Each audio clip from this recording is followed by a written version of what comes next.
नमस्कार दोस्तों, मैं हूं प्रेरित नागपुर से और आप देख रहे हैं मेरा YouTube चैनल जहां हम हर दिन चर्चा करते हैं उन रहस्यों की जो दुनिया ने आपसे छुपाए। यहां आप जानेंगे धरती के छुपे राज, ऐतिहासिक साजिशें, विज्ञान के अनकहे रहस्य और वो सवाल जो आपको सोचने पर मजबूर कर देंगे। आज हम उठाएंगे पर्दा भारत के सबसे रहस्यमयी सच में से एक पर। क्या नेताजी सुभाष चंद्र बोस 1945 में मरे थे या फिर उन्हें इतिहास से मिटा दिया गया? सुभाष चंद्र बोस सिर्फ एक नेता नहीं थे, वो एक विचार थे जो डर के सामने झुकता नहीं था। जब देश में गांधी जी का अहिंसा आंदोलन चल रहा था, तब नेताजी ने कहा, आजादी खैरात में नहीं मिलती। जब दुश्मन बंदूक उठाए तो जवाब तलवार से देना चाहिए। नेताजी ने बनाई आजाद हिंद फौज INA, जिसमें हजारों देशभक्तों ने हिस्सा लिया। उनका सपना था पूर्ण स्वतंत्र भारत। इसके लिए उन्होंने जर्मनी और जापान जैसे देशों से मदद ली, जो उस समय ब्रिटेन के दुश्मन थे। उनके इस कदम को कई लोग जोखिम भरा मानते थे और शायद यही वजह थी कि कुछ नेता भी उन्हें सत्ता के लिए खतरा मानते थे।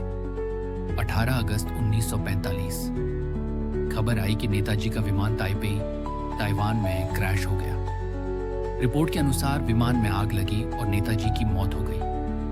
लेकिन अब जरा गौर करें, न शव मिला, न मेडिकल ऑटोप्सी, न कोई अंतिम संस्कार की तस्वीर और न कोई सरकारी पुष्टि जो 100% साबित करे कि नेताजी की मृत्यु हो चुकी है।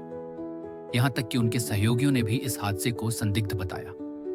ब्रिटिश इंटेलिजेंस, CIA और KGB जैसी एजेंसियों की रिपोर्ट्स भी नेताजी की मौत पर सवाल उठाती हैं। क्या यह सिर्फ एक हादसा था या फिर एक साजिश ताकि नेताजी को इतिहास से बाहर किया जा सके? 1950 के दशक में उत्तर प्रदेश के फैजाबाद में एक रहस्यमयी साधु रहने लगे, जिन्हें लोग गुमनामी बाबा कहते थे।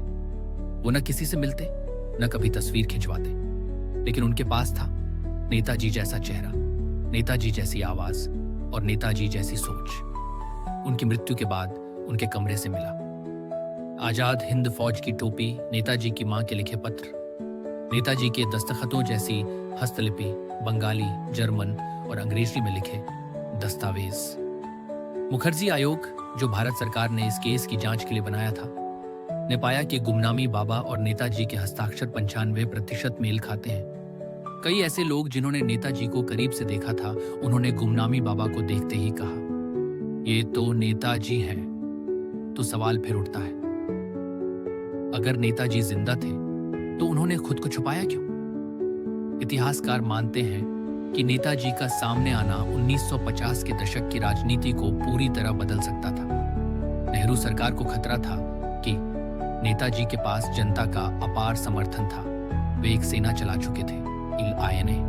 उनके पास अंतर्राष्ट्रीय संपर्क थे। उनका लौटना सत्ता को अस्थिर कर सकता था। इसीलिए कुछ रिपोर्ट्स बताती हैं कि नेताजी रूस में नजरबंद थे और भारत सरकार को इसकी जानकारी थी। CIA और KGB की फाइलों में 1950 से 60 के बीच नेताजी जैसी गतिविधियां दर्ज हैं। तो क्या ये सिर्फ एक क्रांतिकारी की मौत नहीं, बल्कि एक विचारधारा का राजनीतिक दमन था?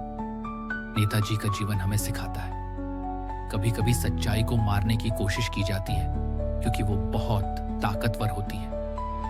नेताजी ने सिर्फ अंग्रेजों से लड़ाई नहीं लड़ी, बल्कि उन्होंने भारतीय समाज को आत्मनिर्भर बनाने का सपना देखा। उनकी मौत पर आज भी रहस्य बना हुआ है, लेकिन उनका विचार आज भी जिंदा है।